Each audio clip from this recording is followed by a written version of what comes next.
everyone, it's Frankie-Lou coming to you again from the kitchen at the Grow Together homestead. And today I wanted to share with you another one of my favorite little kitchen secrets. Actually, this one is so easy and so fast, I almost consider it a kitchen and barbecue cheat, okay? It's wine salt. Now you might say, why would I want to do that? But honestly, for the amount of time and effort that it takes to make this stuff, it can elevate pretty much any food that you can imagine. I love it as a finishing on steaks, mashed potatoes, pastas, in everything, okay? So we give it as a gift a lot here, and I also make it to have enough around for me to use myself in my own kitchen. And it's super, super, super easy. Okay, so first you need some wine. Now when I'm choosing a wine that I'm going to use for my wine salt, I like one with a really, really dark, rich flavor. So don't pick a wine that you kind of like, it's all right. Pick a really nice wine that you really like. I like very, very dark wines, and sometimes I like to make this with Shiraz as well because I like the sweetness note with the salt. But make sure you choose, like I said, a wine that you like, because if it has a musty flavor or something that you're like, I don't know, like that is really going to be accentuated when you concentrate it down and it's added with the salt. Okay, so try not to cry at this part, but you're going to actually pour a whole bottle of wine into this pot here. You want a nice, thick, heavy pot so that you get a nice, even heat distribution. You're basically going to boil this down.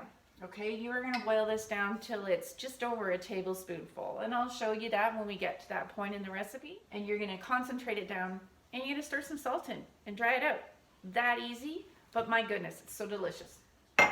Now, when it comes to salt, for a bottle of wine, I usually end up using about 1.5 cups of salt. I keep a little extra on hand just in case I didn't boil it down enough, but usually I can end up with 1.5 cups of salt worth of delicious wine salt. I like a nice coarse sea salt, okay? I find that the coarse salt, if you go too fine, it just doesn't work as well as, and it looks prettier too when you're sprinkling it on stuff, because I'll show you, it's so pretty. That's part of the reason why I love giving it as a gift. People are like, oh, what is this, right? It's really rather lovely, and a coarse salt just reflects the light off a little bit better. I know that might sound a little frivolous, but why not make things beautiful as well as delicious, right? So we're gonna put that aside for now. Okay, I've turned that on to a nice medium heat, and I'm gonna just let that boil away. What I do is I put the timer on every 10 minutes, I come and check, and depending on the heat and stuff, it usually takes between 30 and 40 minutes to boil down to the consistency that I like, and I'll show you that when we get there. So I'll see you soon. Okay, so we're about 20 minutes into the boiling away here, and I've literally just walked away from it. Put the timer on every 10 minutes. Give it a little stir. But we still have quite a bit of reducing to go. We probably have about another 20 minutes here. I will be checking it more frequently because it is possible to burn this or to boil it away to nothingness. We don't want to do that. So just gonna go sit down, do a little more crocheting, watch a movie while this works away. This has been boiling for exactly 38 minutes, and it looks like it's ready. You can see how it's sort of coating the pot and almost looks syrupy. That's when you want to stop the process. There's hardly anything left in there, but there's just enough to add the right amount of flavor concentration to the salt. So I'm going to stir the salt in now and come back in a second. I've got my 1.5 cups of sea salt. Stir that in, soaking up it nicely. I'll show you in a second when I get it onto the, looks like 1.5 cups is going to be just the perfect amount. Like I said, it is a good idea to have a little bit more around just in case you've got too liquidy, but it looks like we reduced it down to just the perfect consistency there.